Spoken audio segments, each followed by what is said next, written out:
Le roi de la violence, Khalil Rountree, obtient un title shot inattendu face à une autre machine à KO qu'on ne doit plus présenter, Alex Pereira. Sur 5 victoires consécutives incluant 4 KO et 3 bonus, Khalil Rountree espère devenir champion en battant Alex Pereira, 9 KO sur 11 victoires, 5 bonus sur 9 combats à l'UFC, à son propre jeu. Fans de striking, soyez prêts. La science de la violence, c'est ce week-end et on vous analyse ça avec Brian Boulan. Yo, this is Dustin Poirier. Bienvenue à Fight Minds. Bienvenue sur Fight Minds.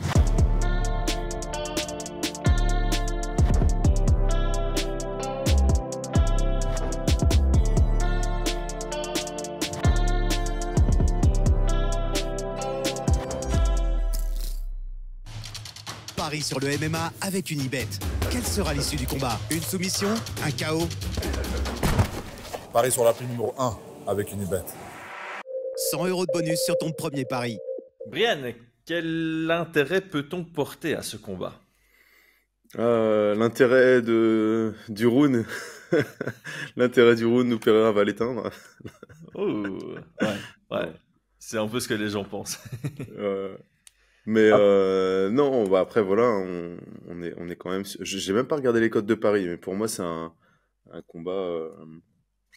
Enfin voilà, c'est chaud pour Khalil Rountree, mais on pourrait avoir une petite surprise, tu vois, dans ce genre de combat et pourquoi pas. C'est un peu ça. On sait qui est grand favori. On a déjà eu des combats avec des grosses surprises en MMA, donc pourquoi pas. Mais au final. Moi personnellement, l'intérêt que je porte à ce combat, c'est pour une fois enlever ma casquette de fan de stratégie, je mets celle de fan de violence et je kiffe juste ce qui va se passer, rien d'autre. Exactement. Et je te rejoins entièrement, j'étais en train de me dire, ah bah effectivement, ça fait pas trop de sens, tu vois, mais en même temps, pour les pay-per-view, pour les fans américains et tout, bah, forcément, tu sais qu'il va y avoir un KO, quoi. Ouais, mais t'as l'impression que c'est de nouveau un pay-per-view qui a été un peu prévu à l'arrache. Ouais. Et que c'est de nouveau Pereira qui vient le sauver. La seule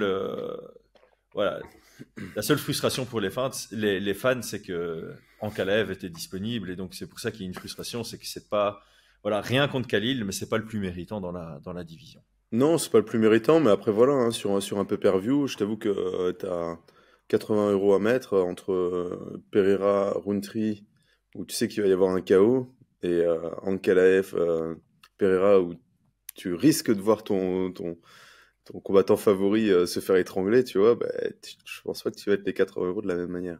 C'est vrai. Je pense quand même, et c'est ce qu'a dit Alex Pereira, c'est que voilà, si tu vends pas, tu vends pas. Ouais. C'est le business, hein. C'est ça. C'est triste. À un moment, il faut comprendre le business, il faut l'accepter et il faut fonctionner avec. Mais quand les fans hardcore ou sportifs ou très attentifs à tout ça seront aussi puissants que les fans de violence, puissants dans le sens financier, ouais, à payer autant et surtout acheter des pay-per-view, bien là ça changera complètement la donne. Ça, c'est sûr. Ça. On aura plus souvent des main events chez les flyweight et on aura plus souvent des combats qui font sportivement sens et qui prendront le dessus sur ce qui fait sens business aujourd'hui, parce qu'au final, si les deux sont alignés, on aura toujours le choix sportif et le choix business qui seront le même, tout simplement. Bon, on va analyser ce combat après notre Tale of the Tape. Le challenger Khalil Rountree est classé 8e chez les light heavyweight. 13 victoires, 5 défaites et 1 no contest dans sa carrière professionnelle. Il a 9 victoires pour 5 défaites et son no contest à l'UFC, mais connaît un bon tournant à sa carrière avec 5 victoires à la suite. 9 de ces 13 victoires sont par KO. On a donc un taux de finalisation à 70%. L'ancien double champion du Glory, ex-champion middleweight de l'UFC et le champion actuel des moins 93 kg, Alex Pereira a un palmarès de 33-7 en kickboxing et de 11-2 en MMA. 8 victoires pour une seule défaite à l'UFC. Le taux de finalisation est impressionnant, 82% avec 9 KO sur les 11 victoires. Les deux ont un bon hip ratio, mais c'est Alex Pereira qui tirera avantage de sa morphologie. 1,94 m pour 2,3 m d'allonge, qui sera opposé à 1m85 pour 1m94 d'allonge chez son challenger. On connaît tous la statistique qui sort du lot ici. Khalil Rountree n'a tenté aucun takedown sur ses 15 combats UFC. Alex Pereira n'en a tenté et réussi qu'un seul. On s'attend donc à un combat en pied-point où les statistiques sont largement à l'avantage du Brésilien. Il touche 5,23 fois à la minute avec 63% de précision et ne se fait toucher que 3,51 fois par minute avec une défense à 51%. Khalil Rountree se fait plus toucher qu'il ne touche malgré un palmarès positif. 3,84 frappes à la minute avec un taux de succès à 39% et 4,18 frappes encaissées avec 50% de défense. L'Américain Khalil Rountree est sur 5 victoires consécutives entre septembre 2021 et maintenant. Bautista sur un violent oblique kick à la jambe, Robertson sur un middle kick, Jacoby à la décision partagée. L'année passée, il a éteint Dokos et Anthony Smith. Il prouve donc être capable de mettre des KO sur les 3 étages. Alex Pereira est beaucoup plus actif. Depuis sa défaite et la perte de sa ceinture middleweight contre son rival Adesanya en avril 2023, il a enchaîné les victoires dans sa nouvelle catégorie de poids. Une décision partagée contre Blachowicz pour obtenir sa chance au titre vacant contre Prochaska, qu'il met KO au 2e round. Il éteint Jamal Hill en main event de l'UFC 300 en sauvant la carte, et il sauve la carte de l'UFC 303 avec le retrait de Conor McGregor en mettant un superbe KO sur high kick une nouvelle fois contre Prochaska. Notre communauté a voté Brian et on a explosé les compteurs là. 3100 personnes se sont positionnées et on en a 88% qui voient une victoire de Khalil Rountree. On a beaucoup de trolls. Non, j'ai 88% qui voient une victoire d'Alex Pereira. Sans grande surprise, j'ai envie de dire. Donc, parlons de Khalil Rountree d'abord. Qui est-il ? Pour moi, on doit commencer par donner un tout petit peu de contexte. Il gagne contre Anthony Smith en décembre, ce qui est une victoire quasi normale aujourd'hui. Il est 8e au classement. Il a dû annuler son dernier combat prévu qui était contre Jamal Hill car il a admis avoir pris involontairement une substance interdite via un complément alimentaire. Donc il a eu je sais plus quelle était la substance, mais par contre l'histoire c'est que l'histoire racontée en tout cas, reportée, c'est il prend un complément alimentaire. Un jour, il regarde la liste d'ingrédients et il se rend compte que dans la liste d'ingrédients, il y a une substance ou un produit qui fait partie de la liste des produits interdits. C'était pas à l'USADA, mais voilà, de la liste des produits interdits par l'UFC. Il s'en rend compte, donc il se dénonce tout seul et il a une peine réduite parce que c'est involontaire. Et il faut avouer à moitié pardonné. Donc je sais plus, il prend 4 mois de suspension, peu importe. Ouais. Il prend une suspension qui le contraint à devoir annuler son combat à l'UFC 303 contre Jamal Hill, mais maintenant il est de nouveau éligible au combat et il prend le title shot. Donc voilà. Alors, c'est clair qu'il pourrait y avoir des critiques là-dessus, juste pour contextualiser, parce que je viens de voir, c'est de la DHEA, on appelle ça. C'est un truc qui est vendu en grande surface aux États-Unis. Ok. Et c'est pas comment on peut appeler ça, tu vois, un truc de performance enhancement là, tu vois. Ouais. C'est plutôt un truc de santé, quoi. Je sais pas. Donc voilà, c'est faute avouée à moitié pardonnée. C'est comme si demain il y a, je vais pas dire des oméga 3, tu vois, mais un truc que tu trouves facilement dans le commerce, qui est facilement utilisé aux États-Unis et qui semble, je sais pas moi, de l'aspirine et tout. Mais voilà, quand tu es à l'UFC, quand tu es suivi sur des trucs comme ça, il y a rien qui doit rentrer, comme le dit Aldric régulièrement, rien ne doit rentrer dans ton corps sans être sûr que c'est admis, tu vois. Et même des choses les plus anodines en soi, tu vois. C'est ça, en fait, c'est la responsabilité du combattant de savoir ce qu'il mange, ce qu'il boit, peu importe, ce qu'il fait rentrer dans son corps. Et c'est sa responsabilité aussi de s'assurer que c'est autorisé ou en tout cas que ça ne fait pas partie de la liste des substances interdites. Donc, on sait que c'est une grosse responsabilité, que c'est énergivore et chronophage au début, mais c'est une habitude que le combattant doit avoir. Voilà, maintenant, on peut effectivement l'entendre. Peut-être que, comme tu l'as dit, si c'est un produit qui est un peu normalisé, on va dire que tout le monde prend, qui se vend facilement et qui fait partie de beaucoup de compléments alimentaires, tu fais pas gaffe, t'achètes, tu te poses même pas la question et puis à un moment, je sais pas, tu te rends compte que ce produit est sur la liste des produits interdits et tu fais « Oh, ben mince, j'en prends, qu'est-ce que je fais? Et là, il a fait le bon choix de se dénoncer. Et je pense que c'est un bon exemple aussi. L'UFC dit, bah, on est obligé de te suspendre parce que il y a un produit interdit en toi. En toi, oui. Mais par contre, on limite vraiment la casse en faisant une peine réduite parce que tu es venu chez nous le dire, quoi. Je pense que la suspension, elle est plutôt de dire, ok, tu as, comme tu dis, un élément qui va rendre plus positif ton camp, etc. Donc, le temps que ça soit sorti de ton corps et que les effets qui pourraient être positifs dans ta performance soient là, et bien, donc voilà. Ouais. Donc c'est pour ça que sur le combat, moi je sais que certains trouvaient que c'était encore moins méritant vis-à-vis de ça. Mais bon. Moi je pense pas que ça. Enfin, ça pour moi ça rentre pas dans ma balance. Moi non plus. Effectivement, réalistiquement, quand tu es numéro 8 dans la division, il y a d'autres qui sont plus méritants. Donc il y avait cette question de est-ce qu'ils ceux qui sont plus méritants sont automatiquement disponibles. Mais au final, je crois que j'avais fait la liste quand le combat avait été annoncé. Et le seul qui était plus méritant et disponible, c'est Ankalaev. Et on en a déjà discuté qu'il y a le côté business qui a dû peser dans la balance et qui a qui a amené l'UFC à faire ce choix. Maintenant, de l'autre côté, sur les côtés positifs par rapport au contexte de Khalil Rountree, il a une histoire inspirante. Il incarne vraiment cette définition du roi de la violence. Il est en pleine confiance. Il est sur une belle série, 5 victoires consécutives avec 4 finalisations et qui sont chouettes à regarder. Tôt dans sa carrière, il a littéralement tué Gokhan Saki, qui est un ancien champion du Glory, comme Alex Pereira. Ça a duré 90 secondes. Il a aussi une victoire qui est certes controversée et qui est récente sur Dustin Jacoby, qui est un ancien challenger au titre du Glory. Alors, ce sont potentiellement des arguments motivants pour ce combat. Voilà, Khalil Rountree est à 2-0 contre des anciens très bons combattants du Glory. Alors oui, Pereira, il a rongé Jacoby à ses débuts au Glory, donc il y a une petite histoire par rapport à tout ça. Mais bon, bref. Le contexte est mis. Maintenant, comment est-ce que tu décris le profil de combattant de Khalil Rountree? Je pense qu'on pourra tous s'accorder à dire que c'est un striker là-dessus. Je crois que je sais même pas s'il est déjà allé au sol dans sa carrière, si ce n'est pour se faire étrangler peut-être. Mais... Voilà, dos au sol, oui. Ses genoux et ses mains ont jamais touché le sol, on va dire. Il a jamais été en top position. Alors, je connais pas du tout son parcours, mais c'est vrai que il semblerait quand même que ce soit un striker vraiment, vraiment MMA, quoi, qui a été construit pour le MMA. Gaucher, mais en début de carrière, il était capable de changer de garde facilement. Il a un style un peu étonnant. Début de combat, il va être un peu sautillant, envoyer des petites informations, et plus ça avance dans le combat, plus il vient se poser. Ouais. Vous serez d'accord avec moi pour extrêmement puissant dans ses frappes. Ouais. Et il est capable d'éteindre avec une seule frappe. Et puis, je pense qu'il y a un terme qui peut aussi... Alors, je trouve pas que ça soit... faut pas trop le généraliser, mais il est capable d'avoir des techniques très vicieuses. Et on se rappelle le side kick dans le genou, là. Ah là là là là.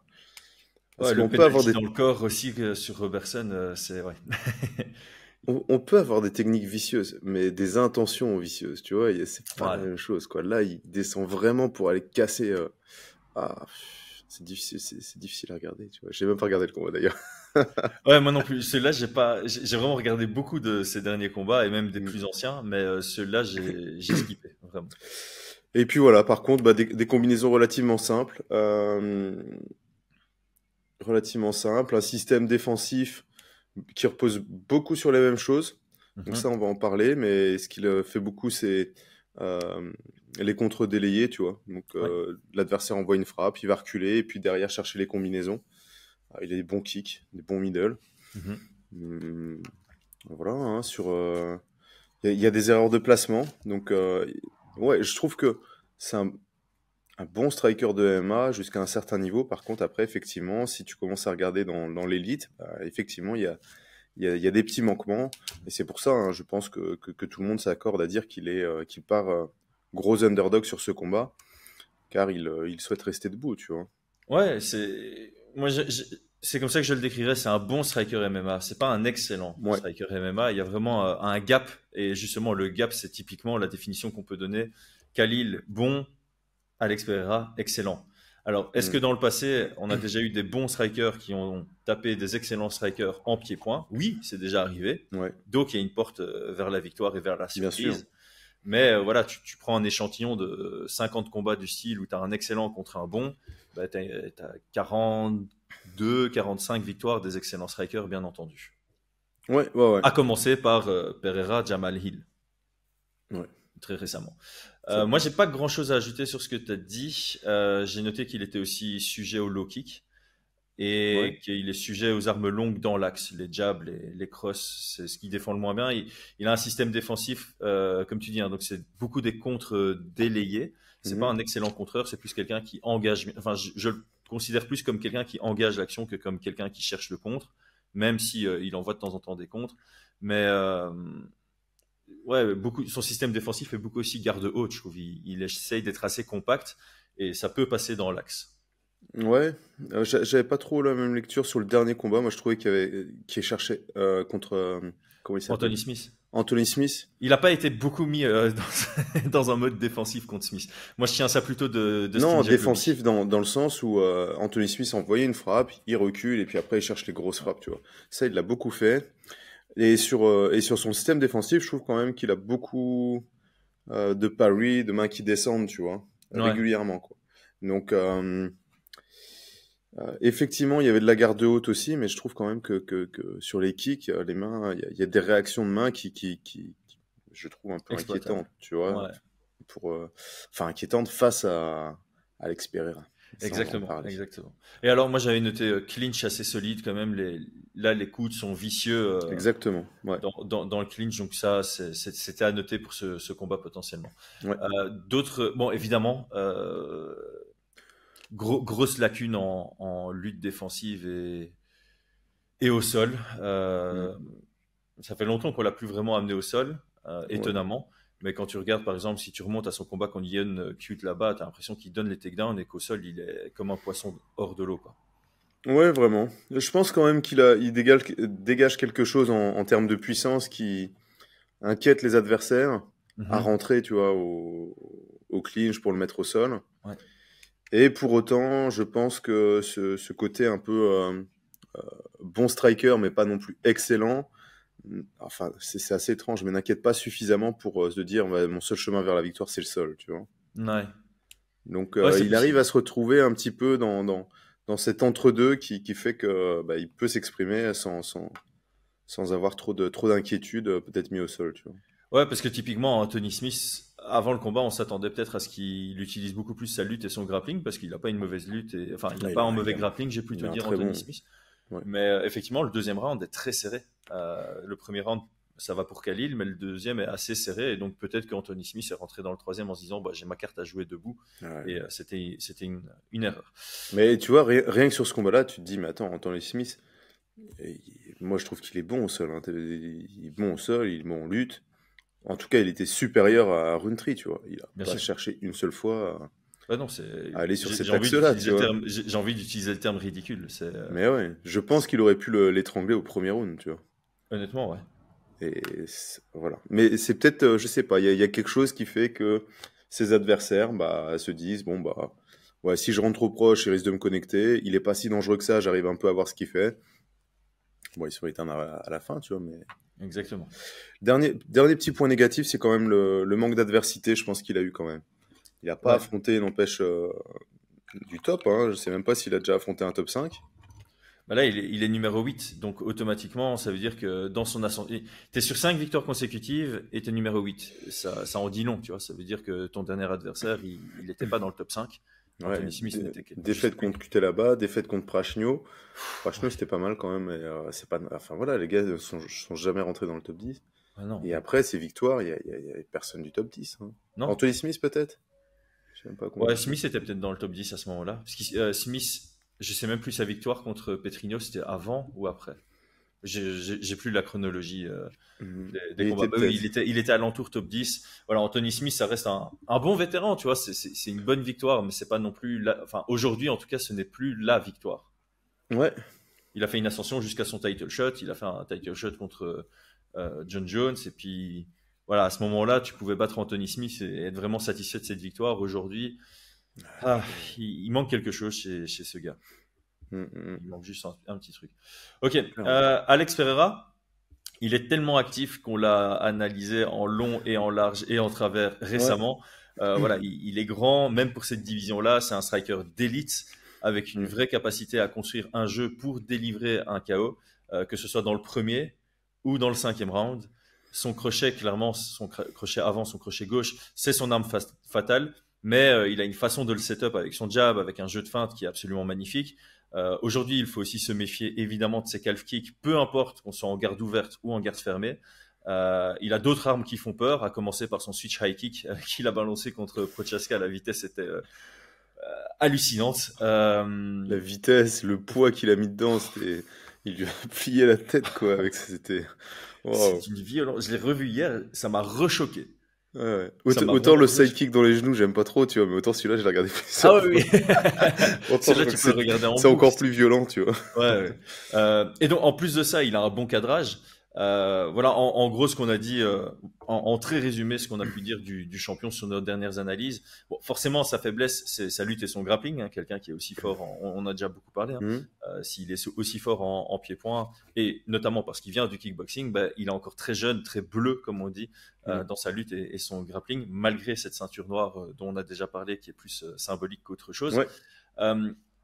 On a déjà tellement parlé de lui. Est-ce que tu as quelque chose à ajouter? Au final, on a déjà fait des analyses. Ouais, si. Alors, le dernier combat contre Prochaska, c'est peut-être celui qui va rajouter des éléments à son descriptif. Oui, voilà. Donc, je vais essayer de rajouter 2-3 trucs, notamment sur son crochet du gauche.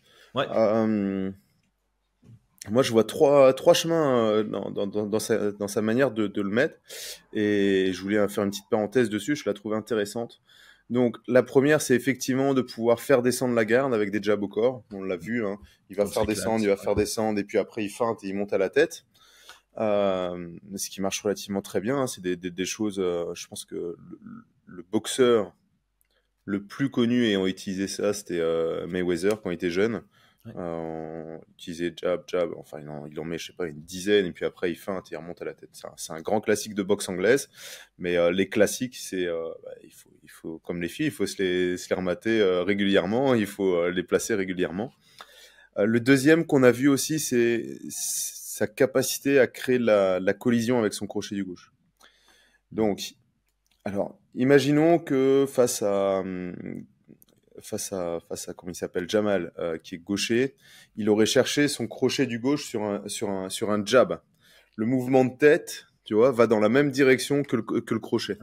Il est parti, et d'ailleurs le premier knockdown, KO contre comment il s'appelle, je suis désolé, hein, les noms, pas contre Jamal Hill, hein, Prochaska, contre Prochaska à la fin du premier round, c'est au moment où il va sur la droite, tu vois, il va rentrer en même temps. Donc là, sur Jamal Hill va envoyer sa droite, et lui, il vient frapper dedans. Ah non, je pense que... Ouais, c'est ça. Non, il est gaucher, excusez-moi. Donc, il envoie son bras gauche comme ça, donc sa tête tourne en direction du crochet avant, tu vois. Et donc, la collision, elle est fatale. Et contre Prochaska au premier round, Prochaska envoie son jab comme ça, et donc sa tête va en direction... Et vous allez le voir, sur ces deux frappes, je sais pas, le mec, il respecte pas la frappe adverse, tu vois. Il rentre dedans, donc Jamal, ça glisse le long de sa joue, comme ça, tu vois. Boum, c'est magnifique. Et contre Prochaska, il envoie, et on voit le point qu'il le touche. Et il y a vraiment cette importance-là dans les contres, d'être au plus proche du gant adverse. Ouais. Et là, tu sais l'image de McGregor contre Eddie Alvarez où il esquive direct avec ça effleure son nez et puis remise derrière, ça c'est l'exemple. Alors et c'est pour ça qu'il est capable de créer autant de puissance, parce qu'il récupère de la puissance du mouvement adverse. Avec un McGregor, il assomme plus parce que le mouvement de Alvarez, quand il part, donc il envoie sa droite comme ça, et la gauche vient sur l'oreille ici. Parce qu'il n'y a plus de collision ici. Il vient juste assommer. C'est comme ça. T'as la tête d'Alvarez qui va par là, et le poing de McGregor qui arrive derrière et qui vient chercher toute la partie la plus sensible du cerveau pour assommer. Et donc ça, c'est le deuxième. Chercher la collision en fonction du déplacement de tête sur le coup. Et le troisième, on l'a vu avec contre Prochaska, je crois le premier. eh bien, au corps à corps, comme ça, dans l'échange, il est capable de mettre des crochets très courts et il a un crochet où il ramène quasiment son point, tu vois. Mhm. Vous mettez au ralenti pour voir ça. Et ça, enfin, c'est extrêmement violent. Donc, il part sur son bras arrière, puis quand il revient, paf, il le connecte, pointe de menton. Donc, c'est pas juste un seul crochet avant qu'il utilise. Voilà, c'est plutôt ça que j'ai envie de dire. Il y a plusieurs manières de le faire, plusieurs crochets avant qu'il utilise. Et enfin, voilà, c'est impressionnant, vraiment impressionnant. Et il a aussi cette capacité à envoyer son crochet soit pour contourner le bras arrière de l'adversaire, soit pour rentrer dans la garde sur l'angle du jab. Par exemple, le KO qu'il met sur Israël Adesanya en kickboxing, Ouais. son crochet avant vient sur l'angle du jab, ça passe entre la garde de Adesanya. Il ouvre complètement son corps pour pouvoir créer cet angle. En général, un crochet, tu viens pour contourner la garde, et là, il vient entre. Ouais, il a une sorte de crochet uppercut, hein. Ouais, qui remonte un peu comme ça, ouais. Voilà, d'ailleurs, il l'a placé, c'est celui qu'il a placé contre Jamal Hill, quand on regarde. Donc, Jamal Hill envoie ça gauche, et c'est un truc vraiment bizarre. Ouais, et c'est ça, en fait, le truc, c'est que allez, si t'es, je vais pas dire débutant, mais de base, tu te dis, ok, je suis face à quelqu'un qui a un très bon crochet, je vais garder ma main arrière ou enfin, si t'es droitier, ma main arrière, si t'es gaucher, ta main avant, très proche de mon menton pour automatiquement être sur l'angle du crochet. Et quand tu le vois sortir son crochet, tu as plus envie de téléphoner. Donc, tu vas protéger le côté de ton visage. Étant donné qu'il est capable de venir viser ton nez avec son crochet, et pas le côté du visage comme McGregor ou la pointe du menton, tu peux te faire surprendre juste sur l'angle de son crochet qu'il arrive à varier. Donc, c'est pas que en crochet, comme tu le dis, c'est pas que en crochet, c'est la même arme, mais il l'utilise de tellement de manières différentes et il a tellement de setups différents que c'est très difficile à lire. Exactement, voilà, c'était le truc que je voulais un petit peu rajouter, et je pense qu'on va encore voir des choses. Enfin, ça pourrait être une heure d'analyse juste sur le crochet, sur son crochet avant, tu vois. Ouais, et c'est dans un podcast récent, bah oui, c'est dans le podcast sur BZ, je pense que tu disais, la force des très grands combattants, c'est ton adversaire a beau savoir ce que tu vas faire, il est incapable de le défendre. Le bras arrière de McGregor, la lutte de Khabib, voilà, tu sais ce qu'ils vont faire, et malgré tout, ils sont tellement bons avec cette arme ou cette variation d'arme qu'ils arrivent quand même à le placer. Et Alex Pereira fait partie de cette catégorie des combattants. Tu sais un peu ce qu'ils vont faire, mais il est tellement bon avec cette arme que tu sais pas te préparer à ça, et tu te fais quand même surprendre d'une manière ou d'une autre au cours du combat. Exactement, exactement. Tu peux entre guillemets, annihiler le setup. Imaginons que, par exemple, tout le monde pense que c'est parce qu'il envoie son jab au corps et qu'après il remonte. Tu peux t'y préparer, tu vois, refuser, reculer dès qu'il y a un jab au corps pour qu'il puisse pas créer son setup. Eh bien, ça sera pas un problème pour lui. Ouais. Il va passer par une autre porte. Exact. Et ça c'est vite problématique. Hein. Ouais, et puis en plus de ça, c'est effrayant parce que tu sais à quel point il peut éteindre les lumières, donc tu as encore ce stress qui se rajoute. Je vais juste, parce que je voulais te laisser terminer tes 3 points, et on l'a déjà fait sur Fight Minds, mais j'aime bien toujours parler de ce système de collision, expliquer le système de collision. Donc, j'utilise toujours le système des voitures. Donc, si tu as une voiture qui va du 30 km/h et une voiture qui va du 40 km/h derrière, l'accident est pas très grave. Donc, ça, c'est la situation où tu as un crochet qui vient de ta gauche et tu bouges ta tête vers la droite, tu l'amortis. Si tu as une voiture qui est à l'arrêt et une voiture à du 40 km/h qui te rentre dedans, l'accident est déjà plus grave. Donc ça, c'est juste un jab sur une tête qui bouge pas, l'impact est plus fort. Et forcément, la collision, c'est si tu as une voiture qui va du 30 km/h et une voiture à du 40 km/h dans l'autre sens, là, tu as un frontal, tu as un grave accident, ça c'est la collision. Oui. Donc j'aime bien utiliser cette métaphore parce que les gens comprennent bien. Et donc effectivement, c'est plus en boxe anglaise qu'on voit des gens qui roulent avec les frappes, qui amortissent les frappes avec une garde basse, ce genre de choses. King Green l'utilise un peu en MMA, il y a quelques exemples en MMA. Imavov l'a utilisé. Pardon ? Imavov l'a utilisé, je crois, ce week-end, et Morgan aussi, tourner la tête sur une frappe. Je pense que Morgan c'est flag, et Imavov, j'ai vu une photo de lui où justement il retourne complètement la tête sur un genou de Allen. Ouais, qui absorbe beaucoup la frappe, tu vois. C'est ça. Il aurait voulu aller l'accrocher, ça aurait été violent. Ouais, et donc c'est intéressant. Et donc effectivement, Pereira a cette capacité à créer des collisions, donc faire en sorte que le mouvement de tête de son adversaire aille dans la direction opposée de la direction de sa frappe. Et ça, évidemment, c'est déjà qu'il a de la puissance et qu'il est capable d'éteindre n'importe qui. facilement. En plus de ça, avec la collision, tu passes de 100% de chance d'éteindre à 150% de chance d'éteindre.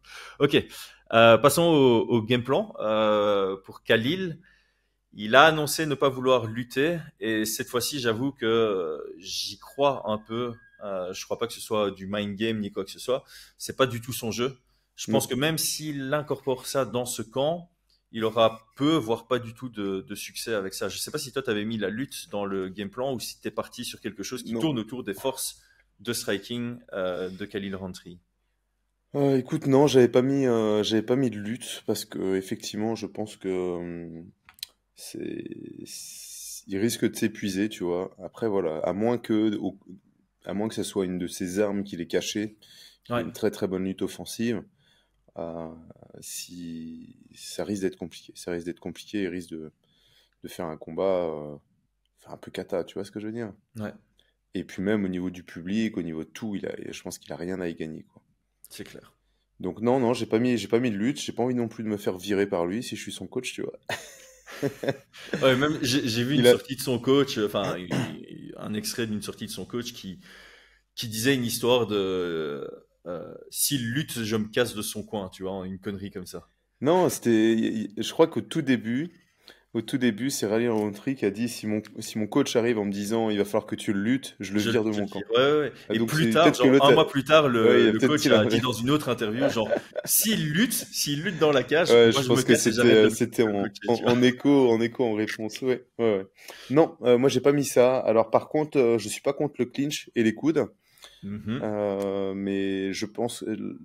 J'avais mis ça avant de voir un des combats de Pereira où on voit qu'il est assez alerte quand même. Donc il est au clinch avec Prochaska et Prochaska cherche à sortir son bras et il le maintient, tu vois. Ce qui est plutôt un bon indicateur qu'il est conscient qu'il peut y avoir des coudes qui sortent. Ouais. Donc non, moi sur le game plan, ce que je pense pour Khalil Rountree, c'est je pense qu'il a c'est sidekick genou. Je pense que ça peut être intéressant. Forcément, ouais. Face à un excellent striker comme ça, je pense qu'il doit rester un peu imprévisible et illisible. Ouais. Il y a quand même beaucoup d'informations. On sait que Pereira, c'est quelqu'un qui va étudier jusqu'à la dernière minute, et qui va lire le jeu dans le combat. Et enfin voilà, moi je pense qu'il doit entre guillemets se réinventer, mais ouais, un peu plus imprévisible dans sa défense. Il y a quelque chose comme ça. Il y a une combinaison, je pense, qui peut bien fonctionner. Alors au début, je m'étais dit, les middle, ça va passer, tu vois. Mais Pereira, il défend bien les kicks, tu vois. Ouais, très bien. Il défend bien, il a toujours la même défense. Il vient mettre ses bras. Ouais. Par contre, tu peux lancer ton middle et au moment de l'impact, envoyer ta gauche, tu vois. Exact. C'est pas un Superman punch réellement. Faut pas partir sur le Superman punch. Faut partir sur le middle pour que la défense elle soit solide. Et tu retires ta jambe et tu envoies ton cross. On le voit un peu en box taille de temps en temps. Et Khalil l'a utilisé contre Dustin Jacoby. Ah, parce qu'il l'a placé avec contre Smith. Contre Smith, mais alors c'était. Ah oui, parce qu'il est gaucher, il a envoyé sa frappe, mais il a reposé sa jambe et il a cherché un crochet avant. Un crochet du gauche, mais il n'y avait pas réellement de. C'est difficile de générer de la puissance sur ton retour de kick avec ton bras opposé, je trouve. Ouais, je sais plus comment il a fait, mais en tout cas, il y a quelque chose à faire. Je pense qu'il est. Enfin, c'était pas intentionnel ce que je veux dire avec Smith. Il a envoyé sa frappe, et puis ah oui, Smith a récupéré sa jambe et il a cherché un crochet, tu vois. Ouais. Là, ça serait plutôt sur ce système défensif, rentrer dedans, avoir cette défense bien basse, absorber, et à un moment où ça absorbe, ramener sa jambe et frapper en même temps. C'est des choses qui peuvent fonctionner. Et le jab au corps, j'ai rajouté aussi. Je pense que ça peut être pas mal. Ouais. Mais et je pense, oui, les contres simultanés. Je pense que Pereira aura vu qu'il fait des contres délayés, qu'il frappe après les frappes. Et je crois que contre Prochaska, il y a un moment donné où Prochaska rentre sur Pereira sur un jab, tu vois, en contre simultané, ce qui le fait un petit peu reculer. Ouais. Ça pourrait être des choses. Mais voilà, je pense que c'est un game plan qui est pas très solide. Bah, même avec un game plan comme ça, je suis pas rassuré, tu vois. Ouais, c'est ça. C'est très difficile. Moi, j'avais aussi créé une situation chaotique pour chercher le clinch. J'avais dit avant la revanche Pereira-Prochaska qu'on sentait que dans une structure activement chaotique, ça pouvait sortir Pereira un tout petit peu de son jeu. Donc Prochaska contre Pereira 1. Ouais, quand Prochaska met un peu l'accélérateur avec des mouvements bizarroïdes, on sent quand même un Pereira qui devient de plus en plus alerte et qui est de plus en plus concentré sur sa défense. Et forcément, un Pereira qui est plus concentré sur sa défense que sur son côté offensif, ça le rend moins dangereux automatiquement. Et donc, créer ce genre de situation pour aller chercher le clinch. Et je suis d'accord avec toi, Pereira a un très bon clinch. Maintenant, il faut. On a dit, un Pereira, il est bleu en grappling et lutte, parce qu'il ne faisait pas ça dans sa carrière kickboxing. En kickboxing, il y a très très peu de clinch longs.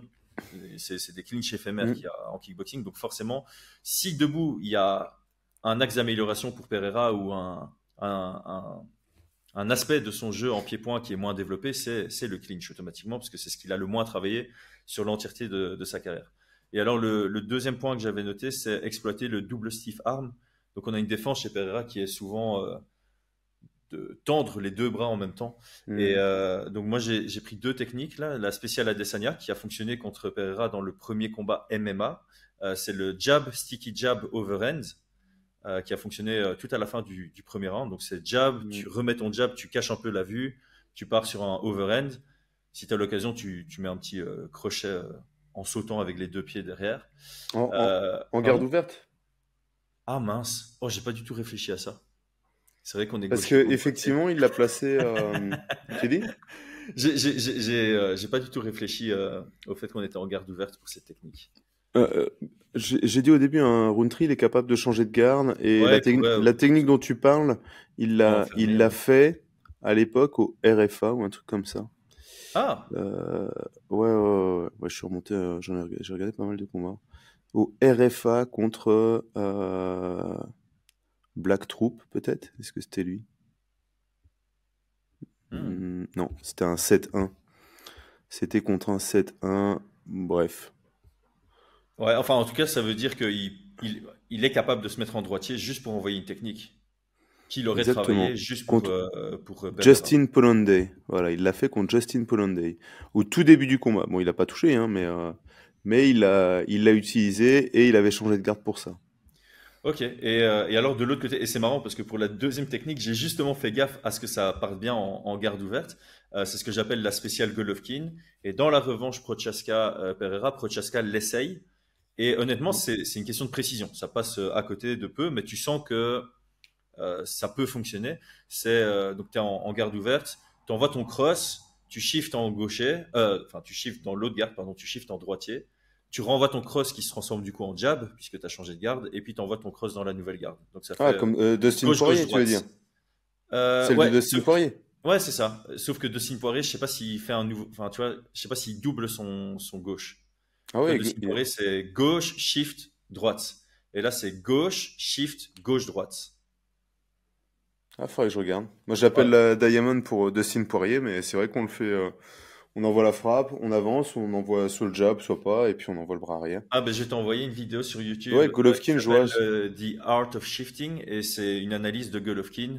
Et justement, ils analysent vraiment ça. Et c'est vrai que ce petit élément de rajouter le jab après avoir shifté, ça perturbe un tout petit peu. Parce qu'effectivement, bras arrière, c'est un peu connu. Et effectivement, Poirier l'exploite très très bien. Et là, il y a ce petit jab qui se rajoute, et je trouve ça intéressant. Je pense que Dustin, il rajoute un jab. Hein.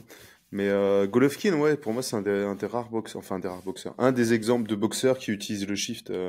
Très très bien. Je crois, quel jour on est? Dimanche. Ah, de la boxe anglaise et du shifting, et que certains coachs déconseillaient de shifter. Et j'expliquais que non. Ouais, Golovkin, il exploite bien pour plein de raisons. Le shift, je sais pas, Mike Tyson, c'est basé là-dessus, quoi. D'Amato, ouais, c'est changement de garde. Et effectivement, Golovkin sur les déplacements en avançant. Ouais, ça pourrait être pas mal du tout. Ouais. Mais, tu vois, dans ce genre de combat où ça va rester debout, etc., on en parle assez souvent sur Fight Minds. Tu as toujours le game plan d'approche et le game plan technique. Et là, on connaît l'approche des deux. Maintenant, l'approche, on pourrait parler de qui met la pression, etc., etc. Je pense que du côté de Khalil Rountree, ses chances sont clairement sur des techniques. Il doit trouver les combinaisons qui peuvent faire mouche et mettre Pereira en difficulté. C'est vraiment ça sa chance. Donc voilà, j'en ai trouvé 2. Encore une fois, nous on fait des analyses plus macro. J'espère que leur camp, ils feront une analyse un peu plus micro et qu'ils iront voir un peu toutes les techniques qui sont passées et qui ont été risquées pour Pereira. Moi, j'en ai trouvé 2. C'est déjà pas mal sur une petite recherche. Ouais, en je plus de pense. ça, elles font partie de l'arsenal de. Et sur le général, alors le chaotique, oui, mais je pense vraiment l'aspect un peu illisible, l'aspect regarder aussi ses propres combats, Rally Roundtree, voir ce que peut exploiter Pereira et l'enlever de son jeu, tu vois.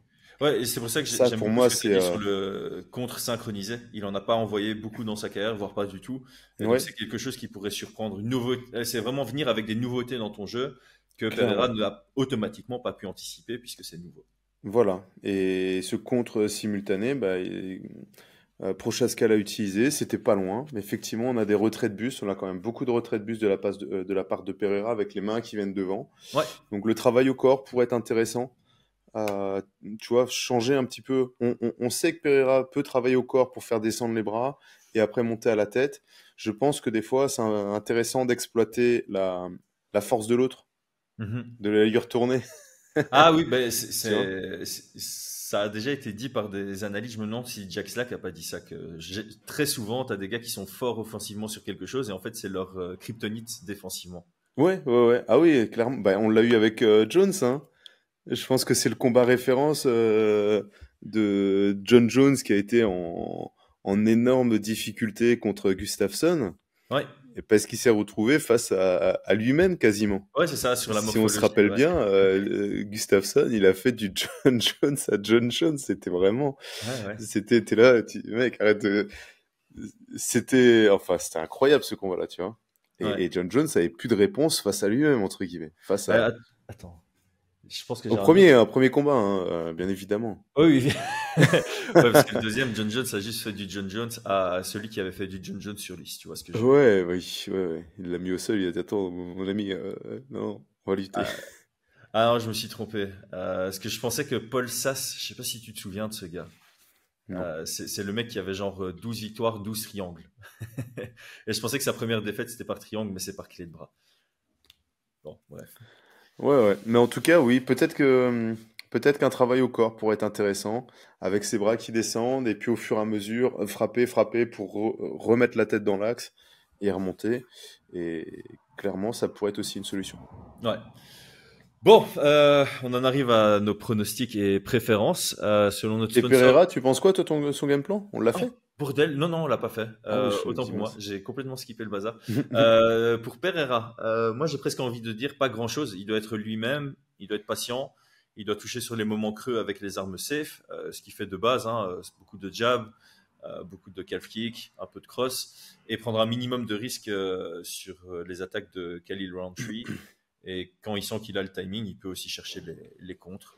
Donc pour moi, il ne doit pas changer grand-chose à son jeu. Il doit juste être attentif à certains points et maximiser certaines armes et diminuer certaines armes qu'il utilise dans d'autres combats. Je ne sais pas si toi, tu avais quelque chose de. Bah écoute, moi je pense qu'il doit faire une bonne analyse de Rally Roundtree. Je pense que c'est le genre de combattant que tu peux mettre.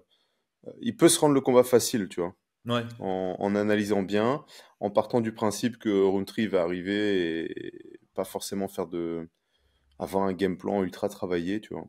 Donc je pense qu'il doit faire démarrer euh, Khalil, tu vois, avec des jabs, ressortir, et s'il veut rentrer, tu vois, le connecter dans ses avancées.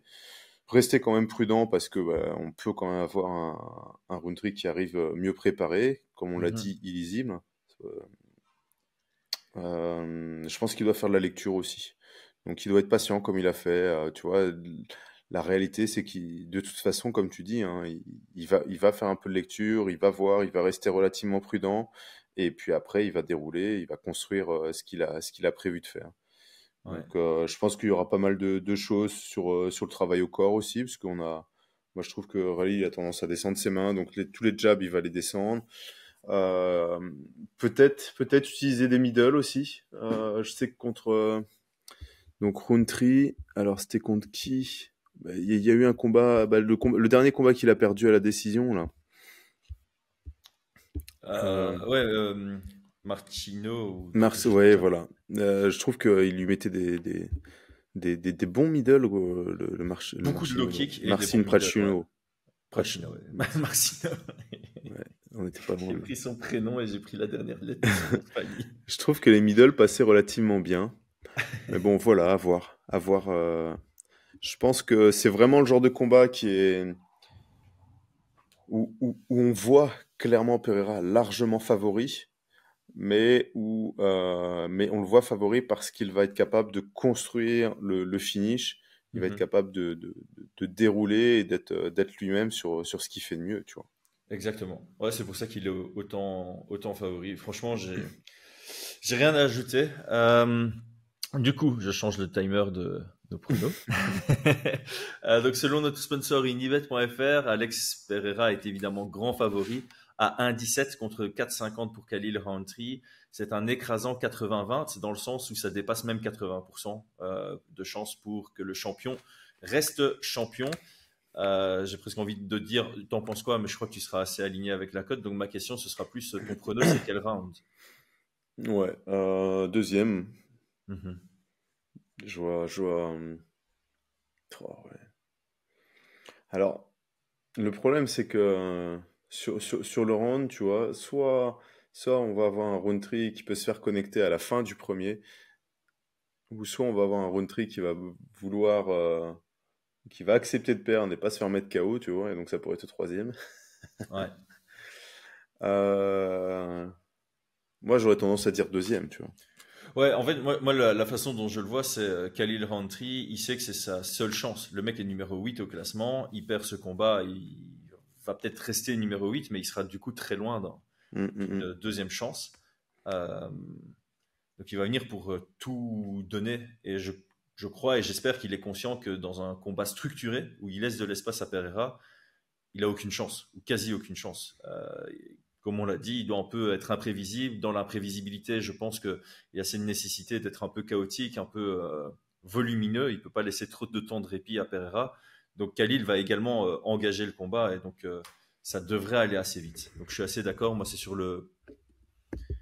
Ouais, peut-être aussi deuxième, voire troisième, parce qu'on pourrait avoir un Pereira qui est conscient Ouais. que ça peut être considéré comme un genre de combat piège, dans le sens où Alex Pereira est tellement favori qu'on l'attend au tournant, etc. etc. Finalement, Khalil Rountree a quand même ses armes. Il a été capable de finaliser un peu avec de l'anglaise. Il a terminé des adversaires avec ce sidekick. Il a terminé un adversaire avec un penalty dans le bidou. Il a terminé un adversaire. Donc voilà, il faut rester vigilant et prudent et pas prendre de risques. Et donc, dans la mesure où Pereira est conscient qu'il ne doit pas prendre trop de risques et qu'il doit vraiment commencer à ouvrir son jeu vers un finish au moment où il est à l'aise, au moment où il a lu le timing, ouais, je m'aligne plus sur deuxième, voire troisième. Et pour une fois, être différent avec toi, je vais dire même troisième. Ouais, troisième, oui. Je pense que c'est vraiment entre... Ah ben voilà, Rountree. Oh, voilà, c'est bon, on sait. Voilà. C'est écrit, tu vois. Ouais, mais par contre, on en parlera, je vais réfléchir jeudi, mais j'ai hâte de voir un petit peu le reste des codes, parce que 4,50 quand même sur un mec qui punch aussi fort. On a vu aussi un Pereira se faire allumer sur une frappe. Ouais. Et tu vois, s'il avait pas de punch, s'il avait gagné que la décision, bon, bah 4,50, je pense que tu le prends pas, tu vois.